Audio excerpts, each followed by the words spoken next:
Hello അസ്സലാമു അലൈക്കും welcome back to my channel. ഞാൻ ഇന്ന് ബറാത്ത് സ്പെഷ്യലായ നമ്മളെ പിടിക്കറിയാണ് ഉണ്ടാക്കുന്നത്. ഇതിനെന്തിനാണ് പിടിക്കറി എന്ന് പറയുന്നതെന്നും എനിക്ക് അറിഞ്ഞുകൂടാ. കാരണം നമ്മളിത് ചെറുപ്പം തൊട്ടേ കാണുന്നതാണ്. കണ്ണൂര്, കോഴിക്കോട്, തലശ്ശേരി ഭാഗത്തുള്ള അധികം ആൾക്കാരും ബറാത്തിന് ഈ കറിയാണ് വെക്കുന്നത്. ഇപ്പം ചിലർ സേമിയ പായസം വെക്കുന്നുണ്ട്. കാരണം നമ്മളിതിൽ പാൽ ഉപയോഗിക്കുന്നില്ല, തേങ്ങയാണ് ഫുള്ളായിട്ട് പാലായിട്ട് എടുക്കുന്നത്. ഇത്രയും ഐറ്റംസാണ് ഞാൻ പിടിക്കറിക്ക് വേണ്ടിയിട്ട് എടുക്കുന്നത്. 2 തേങ്ങ, 1/2 കിലോ ആമീസിൻ്റെ പൊടി, 6 നല്ല പഴുത്ത നേന്ത്രപ്പഴം, ഏലക്കായ, ഷുഗർ, ഉപ്പ്. ആദ്യം തന്നെ ഒരു ബൗൾ എടുത്തിട്ട് അതിൽ ആമീസിൻ്റെ പൊടി ഇട്ട് കൊടുക്കുന്നുണ്ട്. ഇത് പിന്നെ എല്ലാവർക്കും കിട്ടുന്നതുകൊണ്ടാണ് ഞാൻ ഈ അരിപ്പൊടി തന്നെ ഉപയോഗിക്കുന്നത്. ഇതിൽ ഉപ്പിൻ്റെ അളവ് ഞാൻ പറയുന്നില്ല, അത് നിങ്ങൾ നോക്കിയിട്ട് ഇട്ട് കൊടുത്താൽ മതി. പിന്നെ ഏലക്കാപ്പൊടിയും ഞാൻ ഇതിൽ ഇട്ട് കൊടുക്കുന്നുണ്ട്, ഒരു 1/4 ടീസ്പൂണ് മതി. എന്നിട്ട് വെള്ളവും ഒഴിച്ചിട്ട് നന്നായിട്ട് നമ്മളെ പത്തിനെല്ലാം കുഴക്കുന്ന അതേ അളവ് തന്നെ കുഴച്ചിട്ട് എടുക്കണം. പണ്ടുള്ള ഉമ്മമ്മമാരെല്ലാം ഗ്രൈൻഡറിൽ അരി അരച്ചിട്ടാണ് ഇത് ഉരുട്ടിയെടുക്കുന്നത്. കുറേ ഉരുട്ടും. ഞാനിത് 2 ചെമ്പിലേക്കാണ് ഉരുട്ടുന്നത്. ഇതിൽ ഓയിൽ സ്പ്രെഡ് ചെയ്തിട്ട് കയ്യിൽ 2 ഷേപ്പായിട്ട് ഉരുട്ടുന്നുണ്ട്. ഒന്ന് നീളത്തിലും ഒന്ന് റൗണ്ടിലും ചെറുങ്ങനെ ഉരുട്ടണം. വെന്ത് കഴിഞ്ഞാൽ കുറച്ചും കൂടി വലുതായിട്ട് മാറും. ഇതുപോലെ നിങ്ങൾ നോക്കിയിട്ട് ചെയ്താൽ മതി. ഈ ബറാത്ത് എന്ന് പറഞ്ഞു കഴിഞ്ഞാൽ നമ്മളെ നാട്ടിൽ ഈ പിടിക്കറിയാണ്. ഇതിന് കായ്ക്കറി എന്നും പറയും. കാരണം ഇതിൽ നേന്ത്രപ്പഴം ഇടുന്നതുകൊണ്ട് കായ്ക്കറി എന്നും പറയും. അതുകൊണ്ടാണ് കുട്ടികൾക്ക് ഇത് കൂടുതൽ ഇഷ്ടം വരുന്നത്. ഇപ്പം ബറാത്തിന് നമ്മളെ വീട്ടിൽ പിടിക്കറിയാണെങ്കിൽ അപ്പുറത്തെ വീട്ടിൽ സേമിയ പായസമായിരിക്കും, അപ്പുറത്തെ വീട്ടിൽ ഗോതമ്പിൻ്റെ പായസമായിരിക്കും. ഇങ്ങനെ അങ്ങോട്ടും ഇങ്ങോട്ടും നമ്മൾ ഷെയർ ചെയ്യും. നമുക്ക് എല്ലാ പായസവും നമുക്ക് അന്ന് ബറാത്തിന് നമുക്ക് കിട്ടും. ഞാനിത് 2 ചെമ്പിലാണ് ഉരുട്ടിയിട്ടുള്ളത്. 1/2 കിലോ ആമീസിൻ്റെ പൊടിയിൽ കുറച്ച് ബാക്കിയുണ്ട്. എന്നിട്ടിത് സ്റ്റീം ചെയ്തിട്ട് എടുക്കണം. ഒരു 10 മിനിറ്റ് ഞാൻ ആവിച്ചെമ്പിൽ വെക്കുന്നുണ്ട്. താഴെത്തട്ടിൽ വെള്ളം ഒഴിച്ചിട്ട് 2 തട്ടും മേലെ വെക്കണം.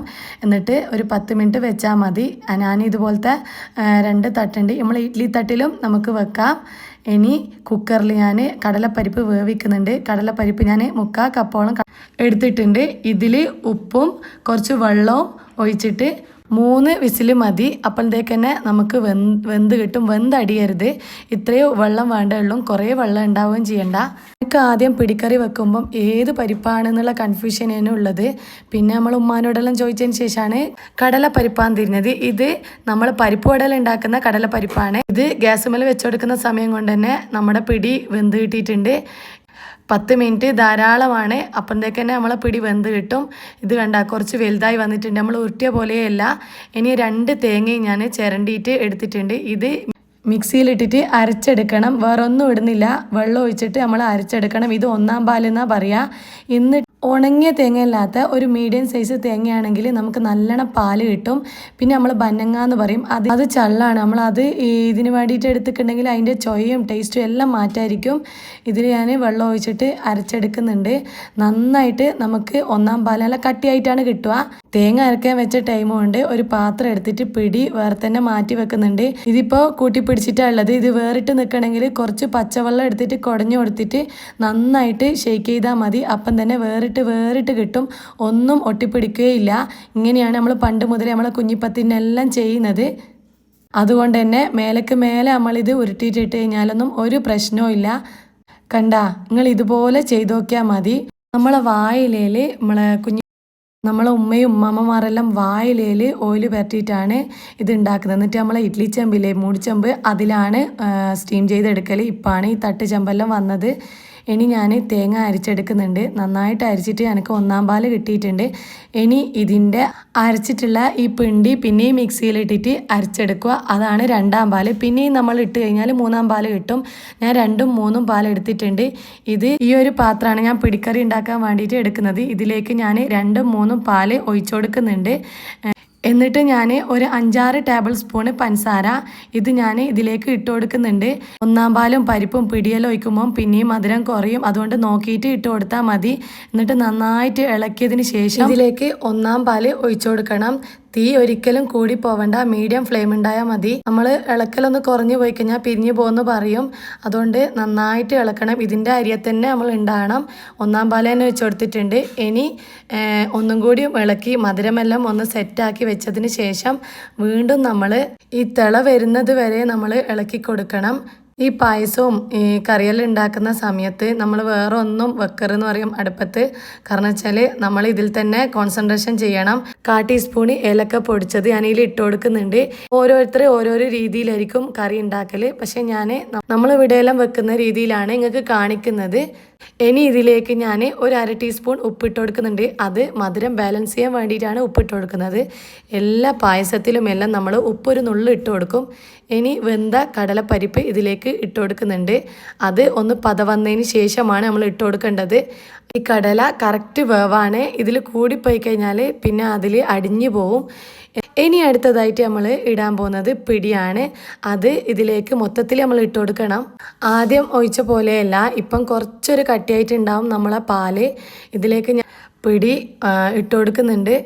ഈ പിടിക്കറി പായസം വെച്ച് കഴിഞ്ഞാൽ ചിലർ ഇതിൽ പിടി മാത്രം നോക്കിയിട്ട് തിന്നും, ചില ആൾക്കാർ പഴം എടുത്ത് തിന്നും.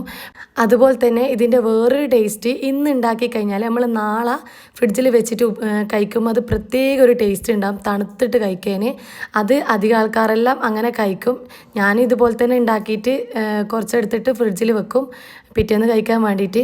ഇനി ഞാൻ ഇതിലേക്ക് പിടി ഉരുട്ടാൻ വേണ്ടിയിട്ട് എടുത്ത അരിയിൽ കുറച്ച് വെള്ളം ഒഴിച്ചിട്ട് 1/2 കപ്പ് ഇതിലേക്ക് ഒഴിച്ചു കൊടുക്കുന്നുണ്ട്. അത് മുഴുപ്പ് കിട്ടാൻ വേണ്ടിയിട്ടാണ്. ഈ പായസം കുറച്ചും കൂടി തിക്കായിട്ട് വരും നമ്മൾ ഇത് ഇട്ട് കൊടുത്തു കഴിഞ്ഞാൽ. ഇനി തീ കുറച്ച് വെച്ചിട്ട് ഞാൻ ഈ പഴം കട്ട് ചെയ്യുന്നുണ്ട്. ലാസ്റ്റ് ടൈമാണ് പഴം ഇട്ട് കൊടുക്കുന്നത്. അത് ഫസ്റ്റ് തന്നെ ഇട്ട് കൊടുത്തു കഴിഞ്ഞാൽ പഴം നമ്മളെ കറുത്തു എന്ന് പറയുന്നതൊക്കെ നല്ല പഴുത്ത പഴമാണ് ഇതിന് വേണ്ടത്. അതുപോലെ നല്ല മധുരം ഇതുപോലെ നീളത്തിൽ ഞാൻ മുറിച്ചിട്ട് വെക്കുന്നുണ്ട്. ആ മൊത്തം പഴം ഇതിലേക്ക് ഞാൻ എടുത്തിട്ടുണ്ട്.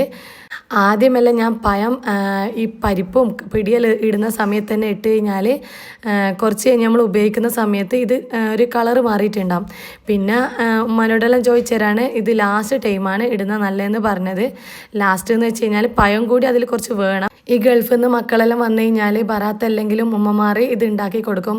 കാരണം അവർക്ക് ഭയങ്കര ഇഷ്ടമാണല്ലോ, ഒരു ചെറിയടുത്തെല്ലാം കഴിക്കുന്നതാണല്ലോ. ബറാത്തിന് ഏറ്റവും കൂടുതൽ പിടിക്കറി മിസ്സാകുന്നത് പ്രവാസികൾക്കാണ്. ഇപ്പോൾ ഓലും നന്നായിട്ട് കുക്ക് ചെയ്യുന്നുണ്ട്. തേങ്ങ നമ്മളിങ്ങനെ ചിരണ്ടി വെക്കുന്നതിന് പകരം അവർക്ക് സൂപ്പർ മാർക്കറ്റിൽ ഇങ്ങനെ ചിരണ്ടിയിട്ടുള്ള തേങ്ങ കിട്ടും. പിന്നെ ഈ ആമീസിൻ്റെ പൊടിയും എല്ലായിടത്തും അവൈലബിൾ ആണ്. അതുപോലെ കടലപ്പരിപ്പും എല്ലാം. അതുകൊണ്ട് പിന്നെ എല്ലാവർക്കും ഇത് ഉണ്ടാക്കാൻ പറ്റും. ഇനി ഇത് നന്നായിട്ട് ഇളക്കിയിട്ട് മിക്സ് ആക്കണം. ഇത് ഇളക്കുന്നതിനനുസരിച്ചിട്ട് ഇതിൻ്റെ മുയിപ്പ് കൂടി വരും. ഇതിൽ ഞാൻ നട്ട്സ് ഇടുന്നുണ്ട്. അത് ഓപ്ഷനിലാണ്. ഇത് ഇടണമെന്നൊന്നും ഇല്ല. ഞാനിത് കുട്ടികൾക്കെല്ലാം കഴിക്കുന്നതുകൊണ്ടാണ്. അവർക്ക് നട്ട്സ് ഭയങ്കര ഇഷ്ടമാണ്. പിന്നെ നമ്മൾ എല്ലാ പായസത്തിലും അണ്ടിപ്പരിപ്പ് മുന്തിരിയെല്ലാം ഇടുന്നുണ്ടല്ലോ. ആ പതിവ് തെറ്റിക്കണ്ടെന്ന് വിചാരിച്ചിട്ട് ഇട്ടതാണ്. കണ്ട ഈ ഒരു മുയിപ്പ്. ഇനി ഇത് മൂടി വെച്ച് കഴിഞ്ഞാൽ കുറച്ചും കൂടി മുയിപ്പ് കിട്ടും. ഇത് വെക്കുന്നതിനനുസരിച്ചിട്ട് മുയിപ്പ് കൂടി കൂടി വരും. ഇപ്പം ഞാൻ ഉണ്ടാക്കിയ പോലെ ഉണ്ടാവില്ല. കുറച്ച് കഴിഞ്ഞ് കഴിഞ്ഞാൽ അത് ഇങ്ങനെ വെക്കും തോറും മുയിപ്പ് കൂടും. അതുകൊണ്ട് തന്നെ ഇതിലുള്ള പരിപ്പും പിടിയും പഴമൊന്നും കൂടി പോകണ്ട. കാരണം വെച്ചാൽ കൂടിക്കഴിഞ്ഞാൽ ഇതിലുള്ള വെള്ളം കുറഞ്ഞു പോകും. അപ്പോൾ കഴിക്കാൻ അത്ര രസം ഉണ്ടാവില്ല. ഞാനിത് ഒരു ബൗളിലേക്ക് മാറ്റി വെക്കുന്നുണ്ട്. കാരണം കുട്ടികൾ കട്ട വെയിറ്റിംഗ് ആണ്. തണിയാൻ വേണ്ടിയിട്ട് മാറ്റി വെക്കുന്നുണ്ട്. ഞാൻ ഇത് ബിഗിനേഴ്സിന് വേണ്ടിയിട്ടാണ് ഇത്ര ഡീറ്റെയിൽ ആയിട്ട് പറഞ്ഞത്. ഇത് ഉണ്ടാക്കാൻ അറിഞ്ഞൂടാത്ത ചെറിയ കുട്ടികളെല്ലാം ഉണ്ടാവും. അപ്പോൾ അവർക്ക് വേണ്ടിയിട്ടാണ് കൂടുതലായിട്ടും. എങ്ങനെയാണ് എനിക്ക് പറയേണ്ടതെന്ന് അറിഞ്ഞൂടാ. എൻ്റെതായ രീതിയിലാണ് ഞാനിതിൽ പറഞ്ഞിട്ടുള്ളത്. ഈ ഒരു പിടിക്കറി പായസം നല്ല ടേസ്റ്റാണ്. നിങ്ങൾ എന്തായാലും ഒന്ന് ട്രൈ ചെയ്ത് നോക്കണം. പിന്നെ എന്തെങ്കിലും ഡൗട്ടും കാര്യങ്ങളിലുണ്ടെങ്കിൽ കമൻറ്റ് ചെയ്താൽ മതി. ഈ മറ്റുള്ള സ്ഥലത്തെല്ലാം ബറാത്തിന് മധുരം സ്നാക്സാണ് ഉണ്ടാക്കലെന്ന് തോന്നുന്നു. എൻ്റെ ഒരു അറിവാണ്. അപ്പം വീഡിയോ ഇഷ്ടപ്പെട്ടാൽ ലൈക്ക് ചെയ്യാനും സബ്സ്ക്രൈബ് ചെയ്യാനും പിന്നെ ബെല്ലൈക്കൺ അടിച്ച് ഓൾ അടിച്ച് കഴിഞ്ഞാൽ ഞാൻ ഇടുന്ന എല്ലാ വീഡിയോസും കിട്ടുന്നതാണ്. അപ്പോൾ എല്ലാവരും വീഡിയോ കാണും.